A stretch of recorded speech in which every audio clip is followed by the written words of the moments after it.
Hello, Oh, hello, and happy New Year, everyone! Welcome to 2023, and we have our brand new episode of Corecast. I am your host, Tim. and I'm Mikey. This is Sahil. Welcome everybody to a brand new exciting episode of Quirkcast. Before we get started, if you haven't joined our Discord channel, please do so you can ask us questions there. And if you're watching on YouTube, where we do this every Tuesday, 5 p.m. Pacific, 8 p.m. Eastern, do ask questions on the channel or on this video, and we'll get to them during the episode.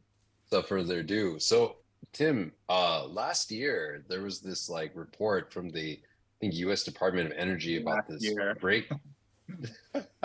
about this Hmm. supposed breakthrough in nuclear fusion, and it seems like it was a really big deal. And I wanted to get into that. But before we get into that, whether discussing it, whether it's hype or reality or whatever you may call it, I wanted to ask like what is fusion to begin with, like, and why is it so sought after? Yeah, I guess in a nutshell, right? Fusion is, at least when we talk about it colloquially, fusion is harnessing the power of fusing light elements like hydrogen, helium, maybe lithium, in order to produce clean energy, so that we can use it to power, I don't know, power our everyday appliances, cars, or other energy needs. That is the holy grail, basically. But whether that's plausible, possible, technically achievable, that's another story. But there's a long history of actually fusion type inventions and discoveries, and it goes all the way back. I think, what is it, 1950s? I think, Mikey, you have slightly more I knowledge think it's there. 1950s. Yeah. Yeah, yeah. Yeah. I mean, like, people have been looking for more efficient ways to generate energy for a long time, right? Like burning coal, natural gas, nuclear fission. But like one of the most elegant ways to produce energy is the mechanism that the stars use to produce energy. Because hydrogen is the most abundant element in the galaxy. I mean, in the universe, and stars are basically mostly hydrogen. With lots of neutrons in there, so you get like some modified versions of hydrogen. And it turns out if you have modified hydrogen, there's a process by which you can fuse them together into a state that releases energy. And in many ways, this is like the cleanest way to produce energy because there are no radioactive byproducts. And so, we look at processes in the stars and we say, hey, wouldn't it be great if we could make a star on Earth? Um, and so, yeah, that's basically been the dream for the last 70 years. Yeah. So we're talking about stars. Can we explain like at a high level, like what do stars actually do that like we want to model? Like what, like they have hydrogen, and then what do they do with that hydrogen? They basically take hydrogen and they pack them with neutrons so that they Okay. become like these modified versions of hydrogen. And they just squeeze this modified hydrogen like closer and closer together until they sort of like combine. And that combination process releases energy. So we've sort of been trying to replicate that on Earth, basically like mining this kind of like modified hydrogen and trying to squeeze it like a star does, squeeze it so tight that it releases this energy.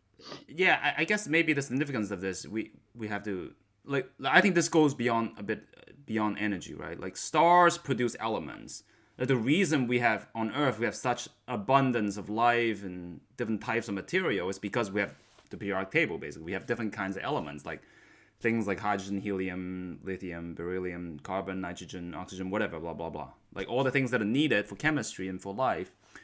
And ultimately, all these things are actually, they were created in stars, right? In the beginning of the universe, we didn't have elements. We just have a bunch of fundamental particles, and at some point, hydrogen atoms were formed. And in order for the universe to create more complex elements, star needed to be there. These are like factories of creating more complex nuclei, and ultimately different elements, right?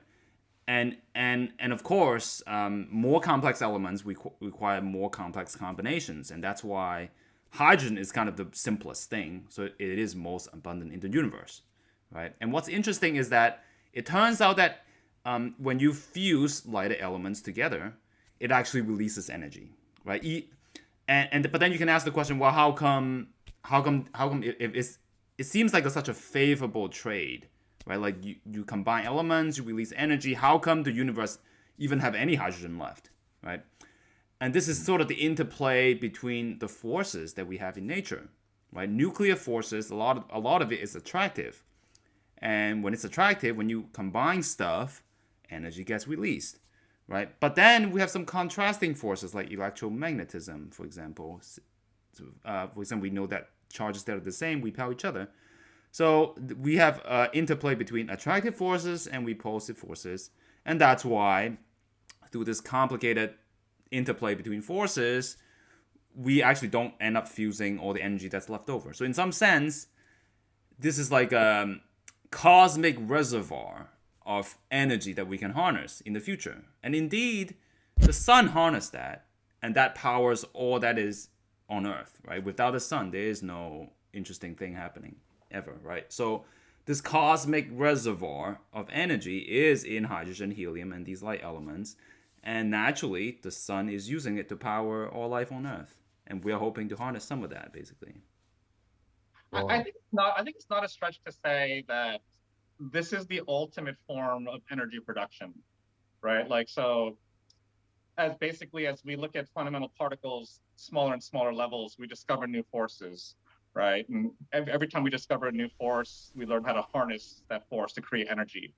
When we discovered the electromagnetic force, that's what drives all chemical reactions. And, we learned how to use chemistry to, create reactions that release energy. But when we discovered the nuclear force, that was like a big game changer, because it's like this whole force that we didn't know existed. And this happened in like the 60s and 70s. So it's like kind of like an untapped resources, as Tim was saying, like a reservoir of energy. And it turns out that there's two different ways you can extract energy from the nuclear force. And one of them is dirty, called fission, and it releases radioactive chemicals that pisses people off a lot. But really the ultimate way to harness the energy of the nuclear force is through this fusion process. And so this was identified very early on in the 50s. And so it's been a holy grail for, as I said, 70 years to try to use this to actually power, technology and humanity and things like that. I see. So that makes sense. It seems cleaner than fission, which is what I assume is currently done in nuclear reactors today. Yeah. Yes. Mm-hmm. So if stars can do it, like, quote unquote, so easily, why can't we do it? Like, what do stars have that we don't? Well, the problem is star has gravity, and the sun is, what is it, like 1 million times larger than the Earth? If we have that much material, maybe we could make a fusion reactor, but yeah, but gravity helps pull all these hydrogen together so that the sun is super dense, right? And then all this material is trapped. When you kind of squeeze all that stuff together, it kind of wants to fuse, right? Under all this intense pressure and all that, right? But for us, we kind of need to recreate that kind of intense pressure. And the one thing about gravity is that it adds, like, the more stuff you add to it, the gravity compounds. There's sort of like a compounding effect, right? It scales like the total amount of the amount of gravity scales like the total amount of stuff that's in this gravitational potential, right? So the more stuff you have, the more gravity it has, and it's kind of like a positive feedback, right? But on Earth, we don't have that much material. Like, we have a little bit of hydrogen, right? Like, there's not much gravity in that hydrogen, so we can't use gravity to help us fuse them together. And the next best thing you can ask, well, what will help us fuse it together will be maybe electromagnetism. But that actually work against us a little bit, right? Because the nuclei is made of protons and neutrons, and protons have a positive charge. So when we try to fuse two different nuclei together, they don't quite want to fuse together. They want to repel each other. So in order to overcome that repulsion, right, we need a lot of energy to pump into it so that they get close enough to get that nuclear attraction started so that it can overcome that repulsion to tap into that reservoir. So that's really what the struggle is in nuclear fusion technology. At least one of them. There are actually many, many, many challenges, but. I see. What actually, quick question. What does it mean for like two like atoms to fuse together? Like how do we think about that like at a basic level? Is it just like, yeah, how do you know something is fused? Yeah, yeah. On that level, we have to remind ourselves that nuclear forces, they're not fundamental forces. The fundamental forces that we know are strong forces, the electromagnetic forces, and the weak forces. These are the fundamental forces, and gravity, of course. Nuclear forces is an emergent phenomenon. It's an emergent phenomenon, the leftover of the strong forces that binds the stuff inside a nucleon together. For example, look at the proton. The proton is actually made of a massive, really complicated ball of quarks and gluons, and those are bound together by the strong force, right? But then if you look at the attraction between protons and neutrons, neutrons and protons, right? These attractions are kind of leftover residue of these strong interactions. Ultimately, what's attracting each other are the quarks inside and the gluons inside these nucleons, right? And this attraction is emergent. So when we say fusion happens, is when we bring, let's say, a proton and a neutron close enough, somehow these quarks and gluons inside them feel this attraction, close enough to feel this residual attraction, and they kind of get stuck together. And for example, in this reaction, a proton and a neutron can combine to form a deuteron, for example. And this is one example of a fusion, right? And this can happen.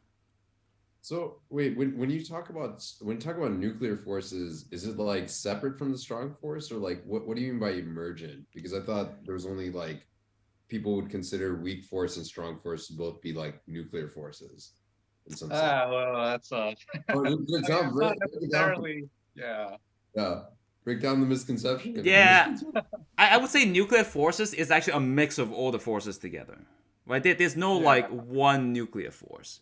Nuclear force is an emergent phenomenon. All forces are kind of a mix of other forces, right? Yeah. Yeah, but the thing is, you have to understand that if you look inside a nucleon, a proton or neutron, they're made of quarks. Quarks can have strong forces. They can feel strong forces. They also have charges. They can also feel electromagnetic forces. They can also feel the weak forces because up and down quark, they can interact to the weak forces.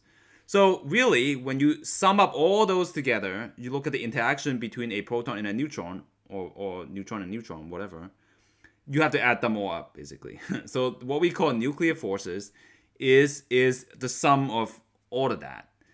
And you can't just add them up on a calculator. It's really hard, basically. So what we do is we kind of just measure them in the lab and be like, hey, look, like it looks like there are these attractive forces and repulsive forces between them.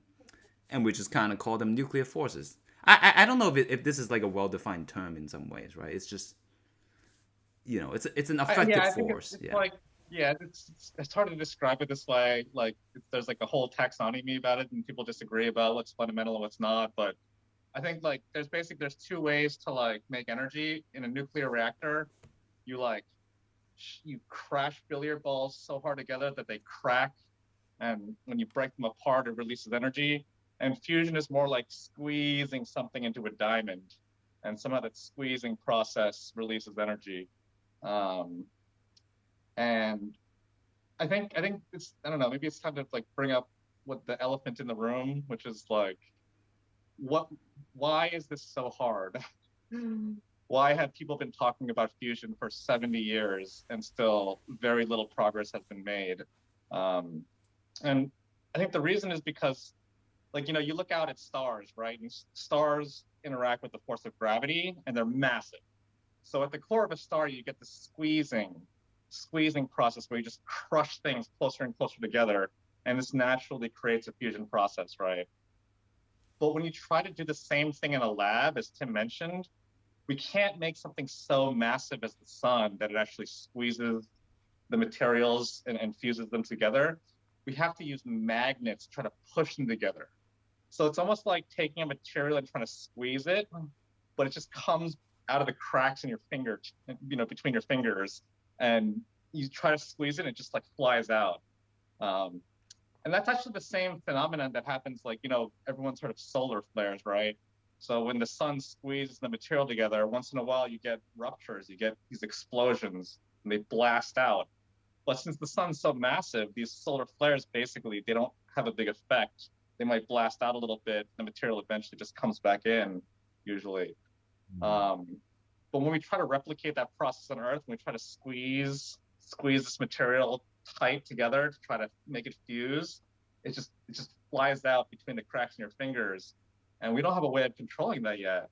And so it's been a very frustrating kind of 70 years, because in principle it seems easy, right? You just have to squeeze this thing dense enough to make fusion happen, but it just keeps you don't know how to control it. Yeah, I think we have to distinguish two things though. Like the fusion reactions themselves are almost trivial. You can replicate them in the lab so easily. Just We grab. do that all the time. Yeah. Fusion reactions were made in the 50s, 60s, 70s. Like making a fusion reaction happen is trivial. It's not hard to do at Yeah, all. like the real challenge is making sustained Steady. fusion. Making it yeah. steady. Like in a power generator that continuously fuse and with no loss of energy, right? Because when you fuse things, like it's not just that things combine. Once things combine, things break up apart afterward and loses heat, right? One of the byproduct of fusion is neutrons, right?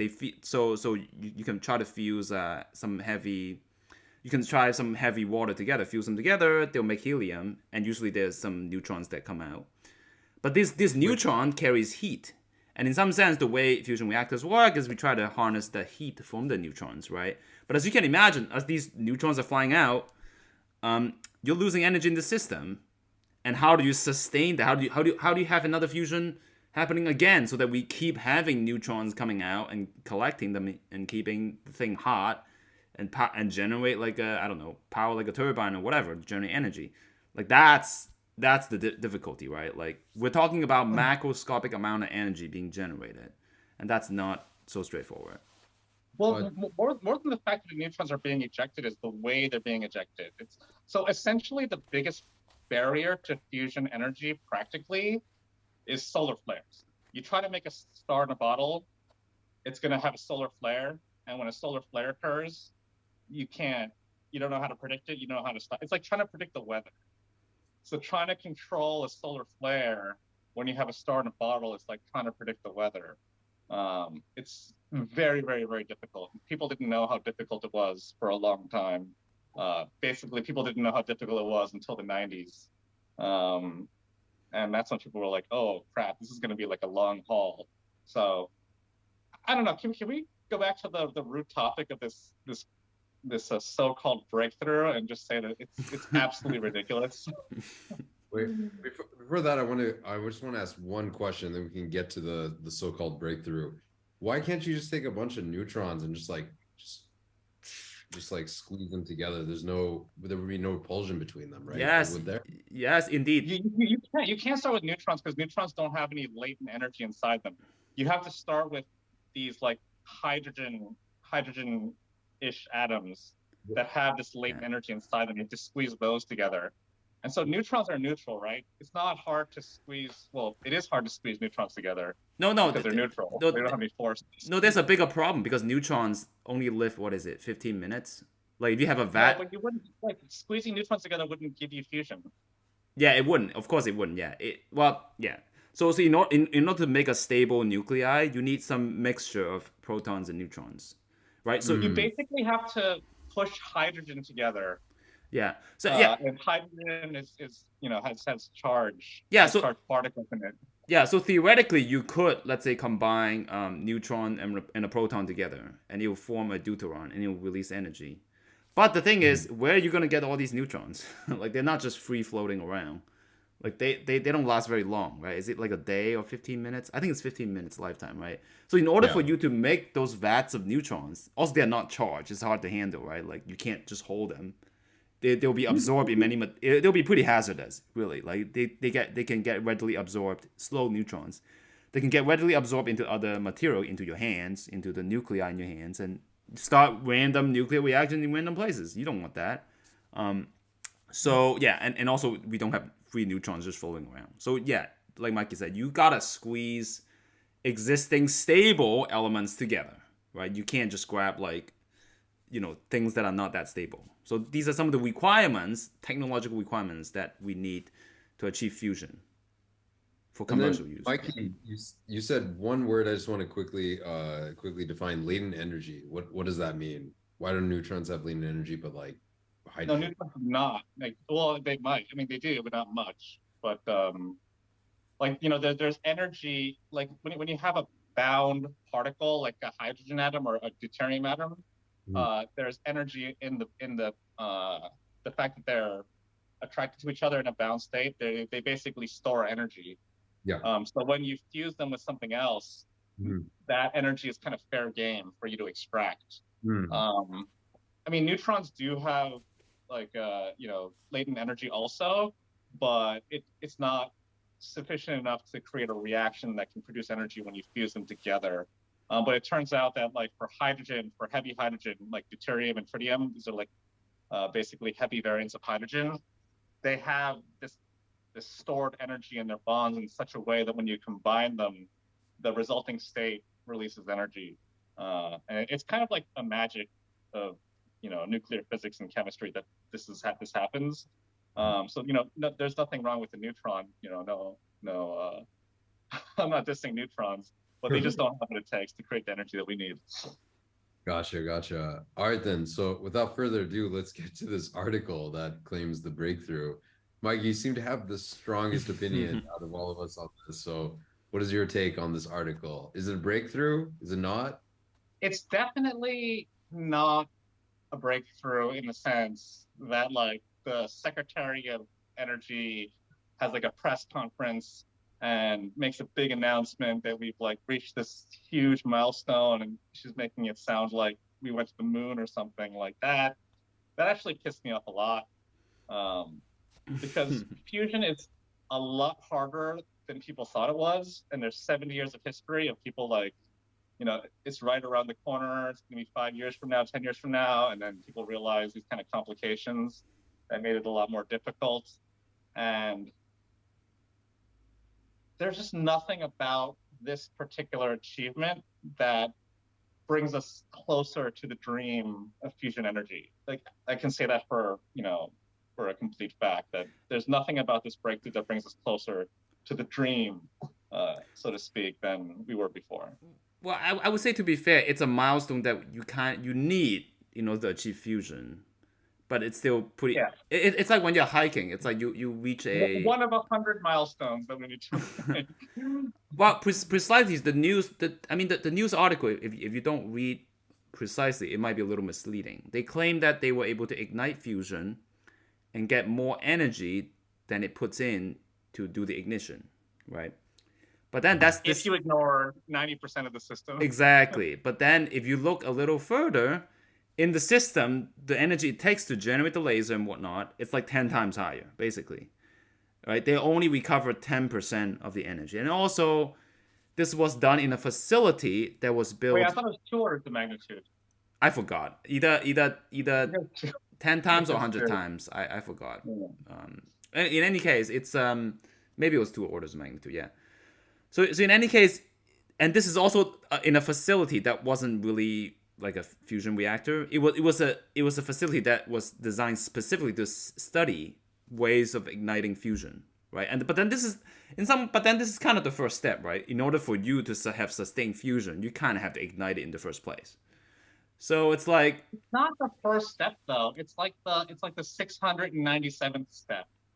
And they're acting like it's the first step. Right. Yeah. I mean, we build a lot of infrastructure. We study a lot of, different technologies, and it's like somewhere in the middle.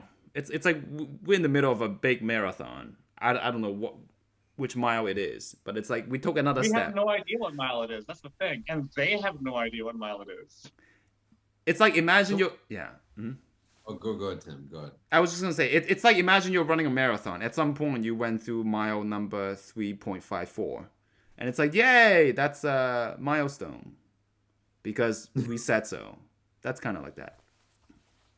all due respect to the scientists that were involved in that. I mean, I guess they haven't released a paper, so we can't really like verify what was actually involved with it. But like the fact that people are going around saying that this is like amazing and fusion energy is like gonna happen soon. Like honestly, if fusion energy happened, if we figured out how to make it work, it would be the best thing that ever happened to humanity in the history of humanity, probably, right? Like if we figured out how to actually create a star in a bottle, like world hunger, like energy resources, wars, like all of that shit would be like we had to rethink that, right? Because it would be completely transformative in ways that we couldn't even imagine.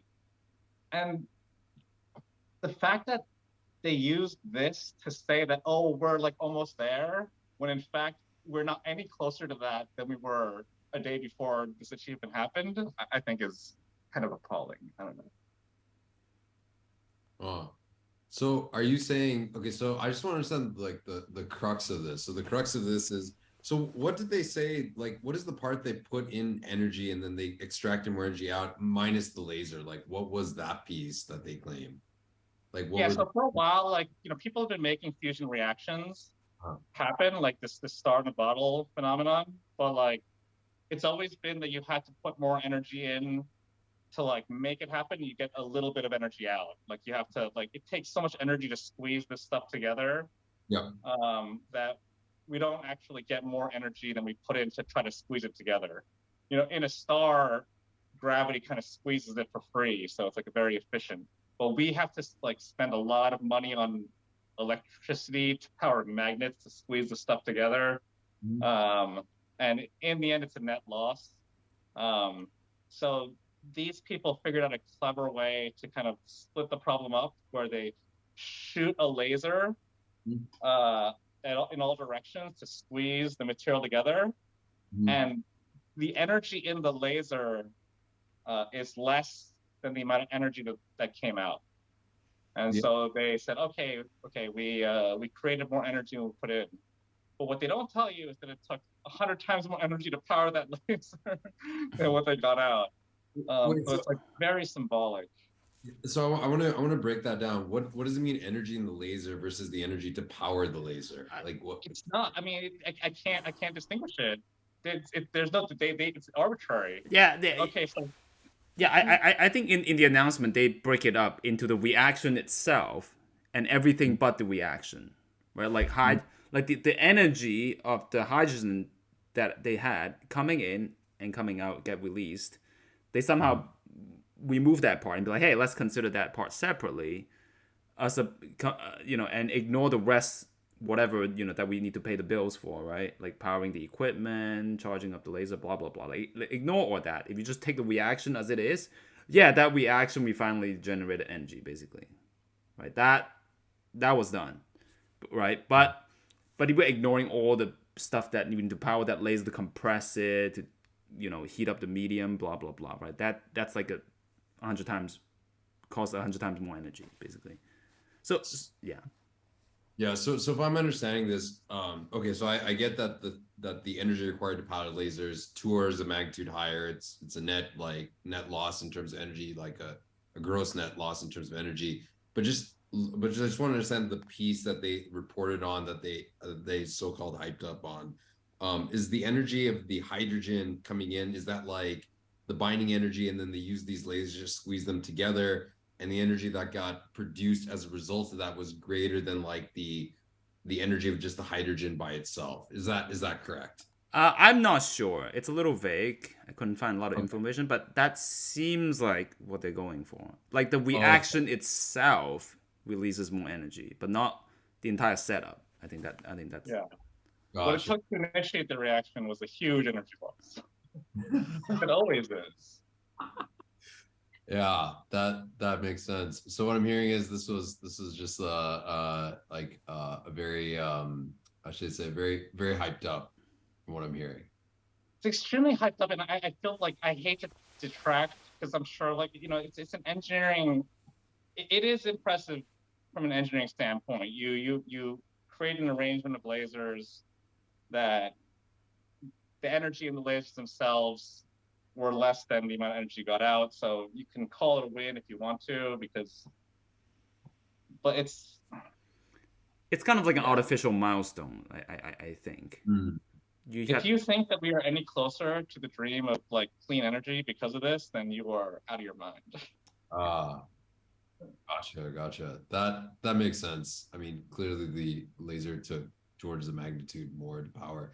So we're almost at time. I guess like one thing I want to ask both of you is like, what I mean, like what does fusion, like true fusion, look like, and then what do you imagine would be the possibilities with that for the future of humanity? I think I think the answer is we don't know. I think we're still a few real breakthroughs away to achieving it. Like a lot of the new technology, like the tokamak design, we're just trying to scale it up large and just see what happens. We don't really know if it's gonna work or not. And honestly, I think we need some technological breakthrough, like real breakthroughs. We do things a little differently to achieve some different results, and then we can have a better idea on what the future looks like. And sadly, this means that fusion probably is still like at least 50 years away because we just don't know. It's like we're rolling the die again and again and again, right? Like it could take 100 years, it could take 200 years, or maybe it could take 20 years if some breakthrough just happens. We don't know. But I don't think we should lose hope. But then again, we also shouldn't unnecessarily bring our hopes up. Just be like, oh shoot, fusion is in 5 years, right? Like we shouldn't think like that. Science is unpredictable. It's you never know what's gonna happen. I think, and we should keep our eyes out. You know. And then Yeah, I think Tim's absolutely right on that. Like, it's like, how should I say this? Like, basically, we will figure out how to make fusion once we learn how to predict the weather. Like, there's this problem of like solar flares that occur, and it's not out of the question. Like, someone could. There's actually a lot of interesting directions going in terms of like artificial intelligence and machine learning. Like, can you predict the weather with artificial intelligence? Can you predict solar flares with artificial intelligence? And I think there's some good work going on there, but um, yeah, it's going to take some kind of a big, insight or some kind of technological breakthrough in order to make this work. And I think what happened in this quote unquote breakthrough is like more incremental. And yeah, it just annoys me to see that people are touting as like, some kind of revolutionary thing when it's not revolutionary. The revolution is yet to come. We're not saying it's not going to come. We're hoping for it. And, there's reason to believe it could happen, but this is not the revolution. makes sense. Makes sense. I guess like last question to both of you is like, if we did achieve fusion, what would you imagine possibility wise? Like what Back could to the Future, man. You seen Back to the Future? Like Mr. Fusion, you put the banana peels in the DeLorean, go back in time. Like literally, it'd be utopia. It'd be utopia. Like it's such a amazing dream. I feel like I would have a more pessimistic outlook. I feel like the sociology, which usually scientists don't think very much of, could very well think differently. Maybe I don't even Really, know. we would lose our dependency on fossil based. But would that really happen? I'm not sure that it will actually happen because there's so much infrastructure, so much money involved. I surely hope that fusion don't end up being in the same category as like these fission reactors, right? Like people got so scared of the technology that they just kind of shy away from a lot of nuclear reactor research or like potential deployment. It can't fall in that vein because it doesn't have the same dangers as fission. Of course. The biggest danger is that it'll be just so like if we get it to work, it'll be so incremental. Like we'll put in like a billion kilowatts of energy and get 1.1 out or something like that. Like if anything, it would feel like a slow start. But if we actually got it working, in a I don't know, read any Isaac Asimov story. Let me just say I hope the politics will stay out of it. Keep the science as it is. So yeah. We'll see. All right then. Well, on that note, I want to thank everybody for joining us, and we'll see you all next week. See you all next week. Yeah. Bye bye. Bye bye.